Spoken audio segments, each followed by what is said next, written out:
Okay. Mouse just-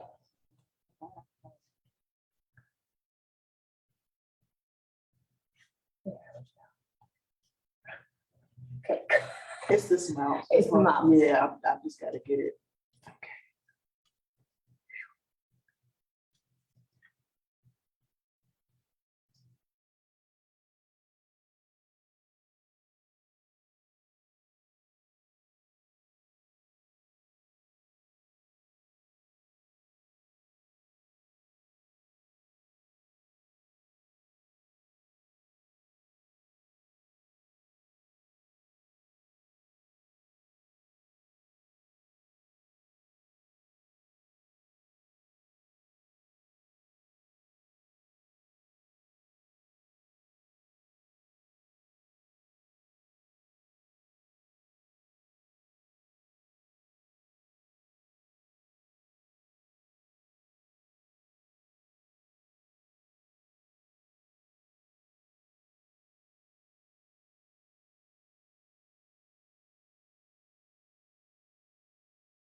We are live. All right. 5:30 having arrived, I'd like to call the Finance and Personnel Committee meeting in session on Monday, September 11th, 2023. Roll call, please. Alder West, Present. Alder Gordon excused, Alder Land, Here. Alder Pathrath excused, Alder McCarthy. Present. That completes roll call. All right, at this time, I'll entertain a motion for the minutes of August 28th, 2023. Move to approve the minutes. Second. All right, properly moved and seconded. All those in favor, please state by saying aye. Aye. All those opposed? Minutes approved. First item. Item number 0877-23, communications funds by Alder West on behalf of the Human Resources Benefits Manager requesting permission to present a direct contract with Doctors of Physical Therapy for physical therapy services. Staff recommendation that the Human Resources Benefits Manager be authorized to enter into a direct contract with Doctors of Physical Therapy for physical therapy services. Fiscal note, flat rate per visit of $150. Employee is responsible for a $30 copay. Funds will be proposed in the 2024 insurance budget. Item number for organ object 703125210. Benefit manager Amelia Lean is here to speak on the item. Yes, good evening. Thank you for letting me present this evening. So for this item, a little bit of background. One of our recurring top medical conditions for the previous few years has been musculoskeletal and connective related. So this sparked a discussion about implementing a physical therapy first strategy for our employees. And this strategy includes prevention, which is early intervention and prevention strategies designed to lower both workers' compensation and health plan related musculoskeletal costs, and also to recommend physical therapy first. And this includes offering benefits designed to encourage members to seek physical therapy before more intrusive treatments. So this item is a benefit that I'm hoping to implement to kind of encourage members to seek physical therapy for musculoskeletal and connective related issues that they may be experiencing. Doctors of Physical Therapy is a physical therapy provider that I'm looking to enter into a direct contract with, where employees would pay a $30 copay per visit for physical therapy services at any Doctors of Physical Therapy location, and the city would be charged $120 per visit. These charges would be billed outside of the medical insurance, so the charges would not be applied towards accumulators, but it would be a significant savings for both the employee and the city. For comparison, in 2022, there were 394 physical therapy visits, and the average cost for each visit was around $345. So the potential unit cost savings, if we were to have 100% redirection, would be a little over $76,000. And for a 25% redirection would be a little over $19,000. Employees would still be able to go to whatever physical therapy vendor of their choosing, but this would just be an option that they would be able to take advantage of with this direct contract. So I vetted 2 vendors and deemed Doctors of Physical Therapy the best to move forward with. Due to all of our employees having access to a Doctors of Physical Therapy location within 20 miles of their home address at most, the comprehensive services that this vendor provides, and having it be cohesive with our workers' compensation incentives, which are set by our workers' compensation carrier CIVNIC. Their incentive is if the employee completes a full course of treatment through a Doctors of Physical Therapy location, they get paid $200. So it really makes it a cohesive relationship with our workers' compensation carrier as well. So with that being said, I can help answer any questions that the committee may have. I also have Melissa Emanuel here. She's a benefits consultant with our broker, Brown & Brown. All right. Any questions you have for Alderman McCarthy? Thanks. A couple of questions. I'm actually a user of something like this. This is my actual work. This is $30 copay per visit. So if somebody's prescribed a 6 visits, that's $180, but they will receive something back if they make it through the entire course there as well. Then. If it's a workers' compensation, Workers' compensation. yes. Secondly, I know through my work right now, I do an online one. They actually send me a iPad or whatever, Fire or whatever kind of thing. You know, it takes me through my physical therapy. Is this something like that as well, or just only office visits? No, that's a great question. So that's actually one of the wonderful services that they offer. You can do it virtually or in person at any clinic. Okay. Doing it virtually is the same as visit though, where if they would charge you $30? Correct. Okay. The one I have is different from the perspective that they give you a course of treatment. And where there is no copay on my app for that particular one, I'm not sure what the cost is. Thank you. Yes, absolutely.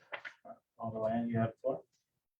You mentioned that they could choose a more expensive place if they wanted to. They could choose any physical therapy location that they would like. Do they have to still pay $30, the same copay, or is it a different copay if they choose outside of this service? It would be a different cost outside of this service with Doctors of Physical Therapy. So with our high deductible health plan, employees pay 100% cost of services until they meet their deductible. So say at the beginning of the year, if they go to like an ATI location or any other physical therapy location, that would be billed through insurance. So they would have whatever charge that would end up at.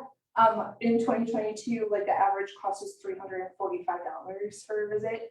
But if they went to Doctors of Physical Therapy, it'd be $30. Okay, thank you. You're welcome. Should we be considering limiting our coverage to $150 for people who choose to go elsewhere and use more of the medical resources? That is a fairly big question that I would have a lot of strategic discussion with you about, but it's something that I can start investigating if there are multiple direct contracts that we can have and what that would look like and things along those lines. But it is something. I guess I'm not saying we don't necessarily need a contract with everybody, but just say limit on physical therapy is $150, here's a $150 one, or you can go somewhere else. Only be credited $150 for your deductible kind of thing. I just don't know if it makes sense or not, but if we have something that works at this price, should we pay more, allowing people to just go whatever the price? Sure, no, that's a good statement and a good question. It's something that it would involve probably plan design change. And it would be kind of a bigger discussion that I can start investigating and looking into to see if the budget would allow, what that would look like with our plan and things like that. So I can start doing some analysis on that. Thank you. Yes, absolutely. Is this only for people through workers' comp or just for any? Okay. And what I heard you say, workers' comp. Sorry, yes. A rebate available for those who use. Okay. Is there a cap for the amount of visits that you can go get treated? No You cap. can go more than 6 times. Correct. Yep. It's per that treatment plan they would come up with Oh, the good. provider. I just made up 6, so. No, okay. No, you're good. You're good. All right. Okay. Where's the nearest doctor's physical therapy location from here? Like, is there From here, I would say probably, I think they said around 10 miles from like right here from City Hall. But at most it was 20 miles from an employee's home address. Not in the city. Not in the city, it's 10 miles from here. I do think that they have one in the city. We can share the full list of locations, but they also work very closely with the MOSH. So anyone who has surgery at the MOSH, they direct their post-op physical therapy. So local. Any other further discussion? Seeing none, I'll make a motion at this time to approve item 0877-23. Do I have a second? Second. All right, properly moved in second. All those in favor, please say aye. Aye. Any opposed? Motion carries. Motion. Next item. 0878-23 Communications Funds for Elder West on behalf of the Human Resources Benefits Manager requesting permission to present and implement the Real Appeal Program through United Healthcare. Staff recommendation that the Human Resources Benefit Manager be authorized to implement the Real Appeal Program through United Healthcare as presented. Fiscal note, $150 one-time charge when the patient When the participant completes the behavioral assessment and registers for the program, $49 per session, up to a maximum of 12 sessions. Maximum payment, if the participant joins all sessions, is $738. Funds will be proposed in the 2024 insurance budget, 70312521445. Yes, so for this item, Real Appeal is a weight management program that is offered through United Healthcare, which is our current third-party administrator for our medical insurance. This program offers a number of services such as a success kit, which includes a portion plate, electronic food scale, digital weight scale, and a digital fitness app. There's also a personal health coach that would be available to the employee that participates in this program, who would guide the employee through the program, customize the program to fit the employee's needs, and help set and reach goals that the employee sets with the health coach. There's a number of additional benefits like digital content, such as fitness videos, food activity, weight and goal trackers, and a lifestyle program that teaches employees new ways of a healthier lifestyle, and an online support group where members can support each other who are participating. United Healthcare also provided data from their book of business about the return on investment of this program, and stated that with almost 1 million enrolled participants, a total of 4 million pounds have been lost. One of the participants who completed the program, 88% of members lost weight and lowered their BMI, and 37% of participants lost at least 5% of their body weight. I did complete a benefit survey at the beginning of this year to gauge interest in this program, and there were about 115 employees who expressed interest in participating, which is a pretty good amount.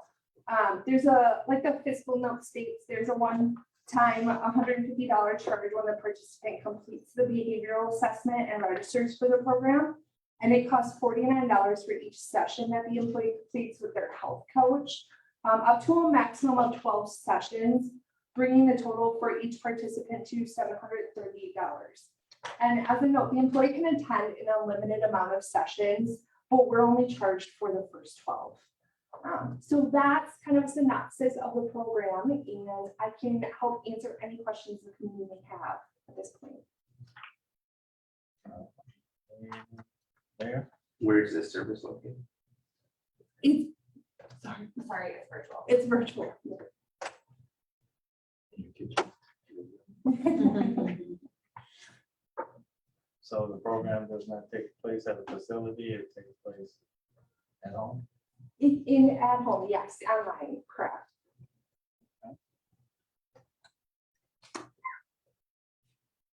Any other discussion? All right, at this time, I'll entertain a motion. All right, properly moved and seconded. All those in favor, please say aye. Aye. All those opposed? Motion carries, sorry. Item number 0879-23, communications sponsored by Alder West on behalf of the Human Resources Benefit Manager, requesting permission to present the vision insurance renewal through Superior Vision. Staff recommendation that the Human Resources Benefits Manager be granted permission to approve the vision insurance renewal through Superior Vision as presented. Fiscal note benefit is employee paid. Yes, so with this vision insurance renewal, I'm looking to improve two aspects of the vision insurance coverage for 2024. The first being the retail allowance for frames. So currently we have a $130 retail allowance, and I am looking to increase that to $150 for 2024. The second change I am looking to make is to provide coverage for frames once every year rather than once every other year, which is what we have right now. With these changes, the premium would increase 62 cents per month for single coverage, $1.13 per month for employee plus one, and $1.96 per month for family coverage. And this premium is paid fully by the employee that chooses to enroll. So that is why there is no cost to the city for these changes. So with that, I can help answer any questions. Alder? As you surveyed regarding the weight loss program, you survey around the vision program, and it was something people wanted, they increased frame amount. I personally did not include vision insurance in the benefit survey that I did earlier in the year, but I have I am the contact for people to call when they have those kinds of comments and suggestions. And I can tell you this will be very well received, these benefit changes. Thank you. Yes. Any further discussion? Seeing none at this time, I'll make a motion to approve item 0879-23. Second. All right, properly moved in second. All those in favor, please say aye. Aye. All those opposed? Motion carries. Next item. Item number 0880-23, Communications Funds of Iota West, on behalf of the Human Resources Benefit Manager, requesting permission to present the dental insurance renewal through MetLife. Staff recommendation that the Human Resources Benefit Manager be granted permission to approve the dental insurance renewal through MetLife as presented. Cost for the basic plan is included in the insurance budget, account number 703125225. Advanced plan is employee paid. With this dental insurance renewal, I am looking to improve 3 aspects of our dental insurance coverage for 2024. The first is the deductible. So currently, each individual enrolled in the dental insurance has to pay $50 deductible every year. And I am looking to cap that at $150. So for example, if you have a family of 5 enrolled in the dental insurance, each of them would have to pay $50, which would equal $250 for the year. But next year with this change, if it's approved, that would be capped at $150. So only the first 3 people would have to pay the $50 deductible. The other 2 changes revolve around coverage for orthodontic services. So currently under our advanced plan, an individual can receive a lifetime maximum of $1,500 in coverage for orthodontics. And that coverage is available for Tibetans up to the age of 19. With these 2 changes, I'm looking to increase that lifetime maximum to $3,500 and increase the age for eligible dependents to the age of 26. So with these changes, the premium for the advanced plan would increase $1.21 per month for single coverage, $1.53 per month for employee plus one, and $2.42 per month for family coverage. And these premium increases would be paid fully by the employee that chooses to enroll. Again, which is why there's no cost to the city for these changes. So with that, I can answer any questions that you have. Anything changed with the base plan and city contribution as far as the rates? No, that did not change. Just out of curiosity, how did you come up with the age 26? That was suggested by the provider, actually. All right. So I looked at a quote from a different dental provider, and they had some higher benefits, including the age of 26. When we were looking at the renewal, MetLife matched that. So it sounds like it's pretty standard with other dental providers. Yeah, after the Affordable Care Act, that became the standard for dependent care, is that you can stay on their kids' insurance, so your parents' insurance till you're 26, so it's pretty standard for healthcare. Okay, gotcha. Any other discussion? Seeing none, I'll make a motion to approve item 0880-23. Do I have a second? Second. All right, properly moved and seconded. All those in favor, please say aye. Aye. Any opposed? All right, motion carries. Thank you. Thanks, man. Item number 0889-23, communication sponsored by Mayor Mason on behalf of the Youth Employment Officer, requesting permission to apply for a Summer Jobs Connect integrating banking access into summer youth employment programs grant from the Cities for Financial Empowerment Fund. Control number is 0529.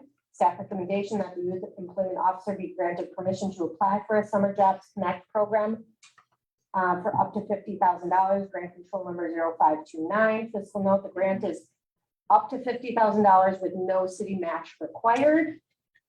Keisha Buford is here to speak on that. Hello, good Welcome. evening. Yes, my name is Keisha Buford, Youth Employment Officer. You guys may already know we have our youth employment program. We just successfully completed our second summer.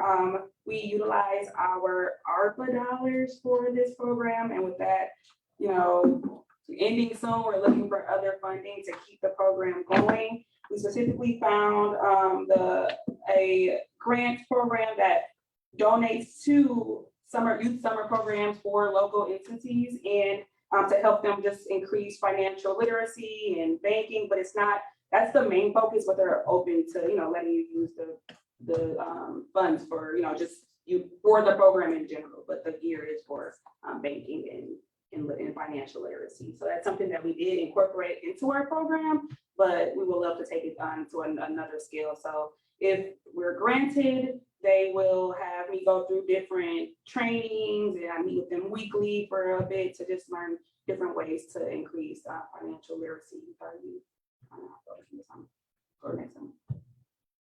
Yeah, of course.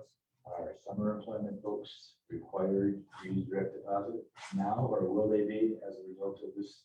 Yeah, so we encourage it very highly, yes. So this past summer, we had 93% of the youth already had bank accounts and just a few who did not. I directly connected them with our local educators credit union, and we had them come in on their first payday as well, and they educated them, and by the end of the program, everyone had a. So I think only the first paycheck was the only paper paycheck that those people received, and they were able to have a bank account by then. So I'm pretty successful so far, so hopefully they'll see that I still need the funding, and we can utilize it somehow. Yes. So I do have a quick question. So when you're doing this for the summer, so how do you measure success in that small window? So we had this summer, I'm literally doing the data counting now, and we had about 8, I'll say higher on. So when I say higher ons, I mean, they were able to go into other positions within the city, whether they're part-time or extended internships or, any full-time. So that was successful. Departments wanting to bring them back or, just enjoying their time, or projects that were built that were never done before until that youth, came, students coming back for another year. So there were different, ways that we measured it, that needs to be successful.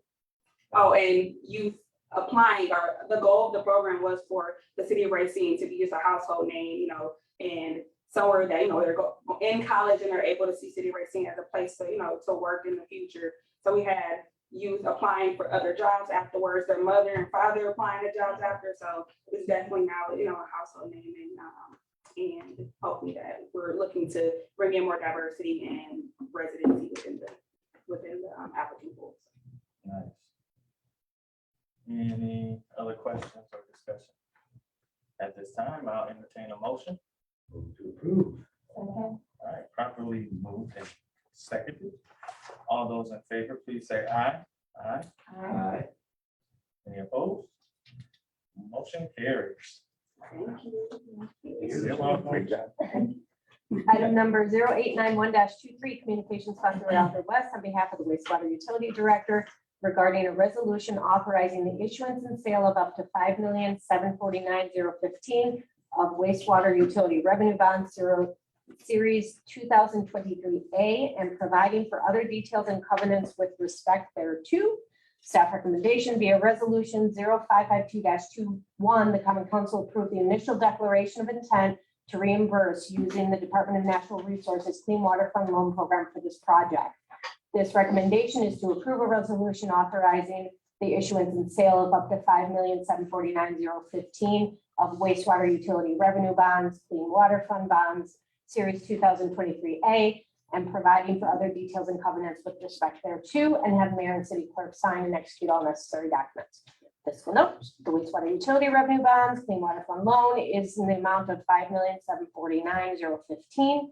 Loan is for 20 years and has an interest rate of 2.145. Director Tillis is here to speak on the item. Good evening, Director Tillis, wastewater. So this project with this financial assistance agreement is one of the peak flow mitigation projects we have throughout the city. So this was in conjunction with the city of Racine and the village of Mount Pleasant. It's currently underway. So if you've driven by there, you see that the road is kind of destroyed right now. They're working on putting it back together. Estimated completion date is about October 15th. So in wastewater, when we have construction project that involves more than one community. They do what's called cost of service. Cost of service draft, the draft cost of service was done for this particular project. Where we're upsizing a sewer, so we're actually replacing it, but also getting more capacity. That draft cost of service came out where the city of Racine is responsible for 26.4% of the cost of the project, and Mount Pleasant is responsible for 73.6% of the project. And then this loan is just part of the process of closing the Clean Water Fund loan. There's a number of steps in this process, and this is the next step, is having the municipality sign off on it after bond review, and then it goes back for closing. Thank you. Any questions? Well, Just real quick, for clarity's sake, we are signing off on the Racine portion of this, Mount Pleasant, their governing body was signing off on their portion about issuance, correct? No, we're signing off on The entire bond. the entire bond. And the city just kind of backs up the utilities, you know. Remember this. yeah, That we're guaranteeing the loan for Mount Pleasant at this point then. Yeah. Technically, yes.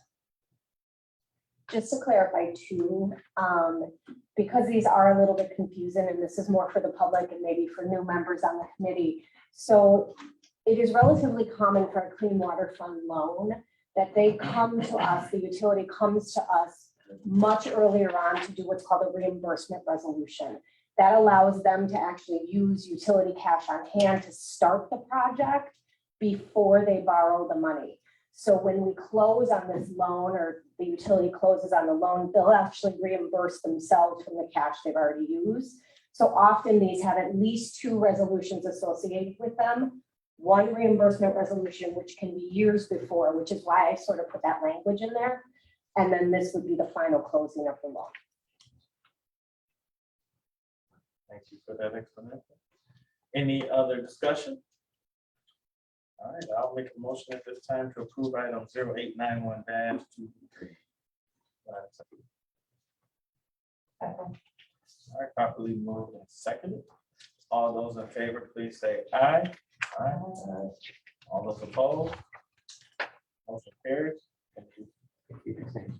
Thanks, Gabe. I will read the closed session language, and then we'll have to do a roll call to go into closed session.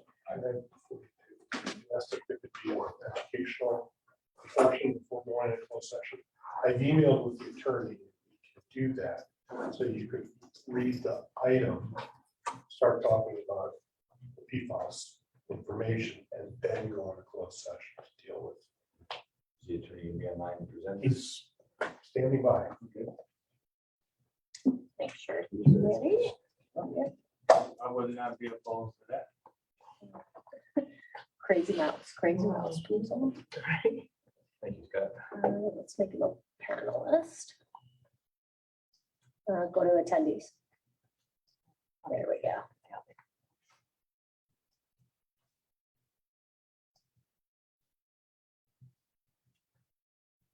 And let's see if I think he has to accept it.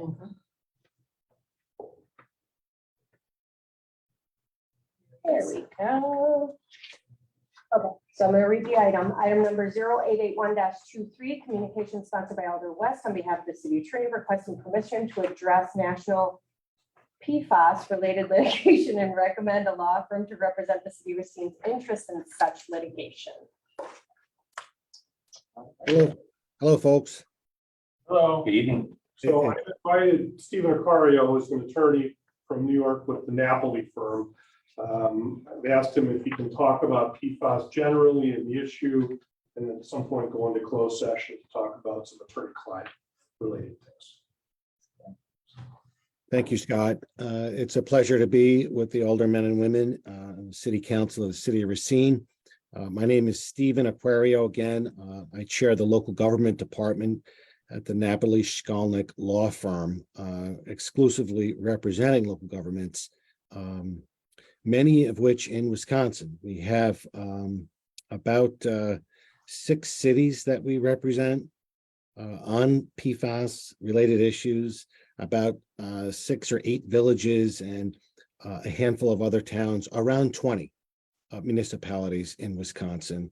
The city of Wausau with the worst form of contamination that you may have been reading about in the newspapers over the last several years. But I wanted to just first take a minute. This is a very tough day for us here in New York. We, of course, had 9/11 ceremonies today. It was a very difficult day. Never seems to get any easier. So I did want to acknowledge that. But in my research regarding the city of Racine, I just had no idea truly how historical you are and how deep in tradition and history the Racine Waterworks is. And I really am quite honored to spend a few minutes with you tonight and hopefully to represent you on a go-forward basis. What a history that you have in attracting business and designing your water systems in the late 1800s. It was absolutely fascinating to research and read about your history. And I truly commend the superintendents of the water department, the city council, the mayors of the past on developing and designing this beautiful water system that you have. What we have found ourselves in now in 2023 is a decades-old problem. In the 1950s, manufacturers began to produce synthetic chemicals, using these chemicals in the manufacturing industry called fluorinated organic compounds.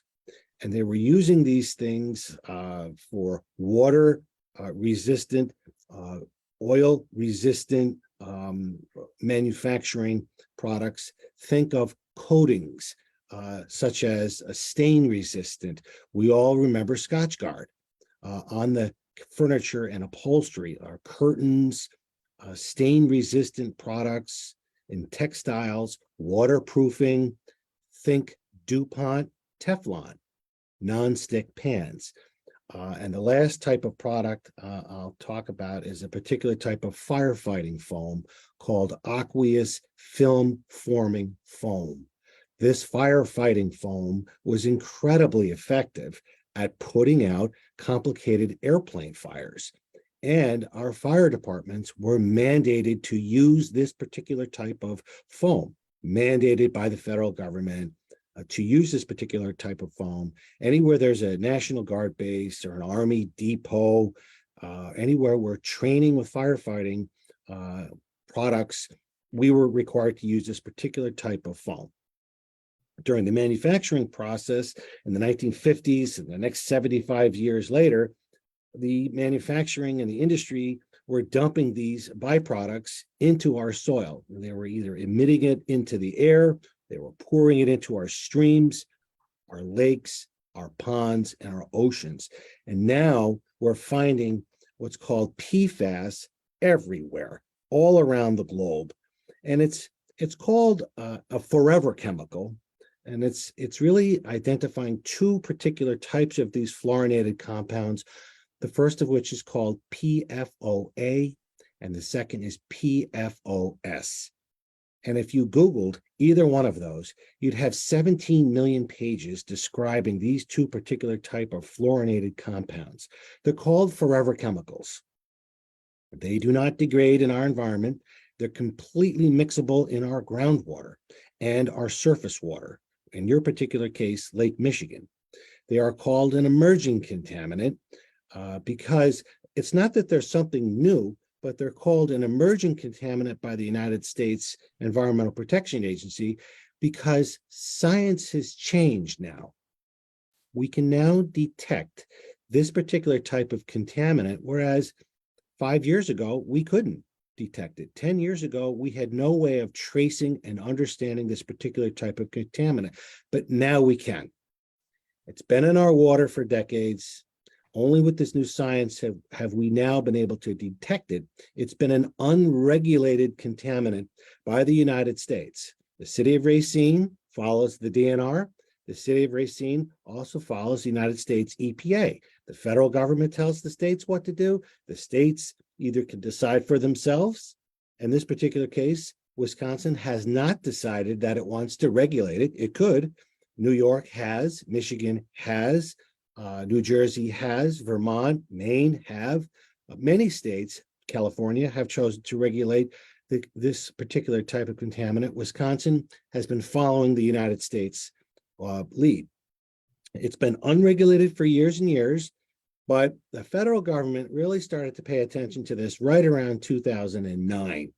And they began to put a health advisory on it. It's a carcinogen. It's been linked to adverse health effects, very particular types of cancers involving firefighters and other particular types of cancers in the public at large. It's now been strongly linked to cancer. And so the United States started to put a health advisory on it. And they were measuring PFOA and PFOS in a part per trillion detect. It's the first contaminant ever to be measured in such a minute form in a part per trillion analysis. Usually it's part per million or a part per billion in a sampling. So the United States has now begun to act. They set an advisory in 2009 of 400 parts per trillion, which is very high in this world. And then in 2016, it lowered it to 70. So as the science began to catch up, and they actually were testing it on animals in the 2010 to 2020 range using laboratory animals and watching the birth defects there. But then they had health science begun to develop and monitor the health conditions of humans. And so immediately after they got that testing data, they set a goal in March of 2023. And this is the United States moving. The United States does not move very fast on anything. But here they set a 0 part per trillion goal. 0. There should be 0 of this detect in our drinking water. Now, they couldn't actually set a maximum contaminant level at 0 because science has not caught up to that yet. So they set the goal at 0, but they set a maximum contaminant level mandate for the states, for the city at 4 parts per trillion. So on a go-forward basis now, the city at the end of this year is going to have to start testing on a regular basis for PFOA and PFOS. And if there is a detect above 4 parts per trillion, they're going to have to put in place a plan to remediate it and take it out. So in Wisconsin, think Peshtigo, Marinette. I've heard about what happened up there, and that the intensity of the contamination in those communities by Tyco has been a very serious problem in Rhinelander, in the city, the town of Campbell and French Island, near La Crosse, Wausau. Every well in Wausau is contaminated badly in the city of Wausau. Rothschild, Madison, Milwaukee, Marshfield, Mosinee, and Adams, and other places around Wisconsin, it's been detected. Now, I don't believe the city has done testing on its own. I believe the DNR did a water quality test in the fourth quarter of 2022. And the good news is that the level of detect was relatively small, 1.75 around there, and 1.65 for PFOA, 1.73, and for PFOS, 1.64 parts per trillion. So a very small detect was detected in the city of Racine water. But what does that tell us? Well, that tells us that this contaminant is present.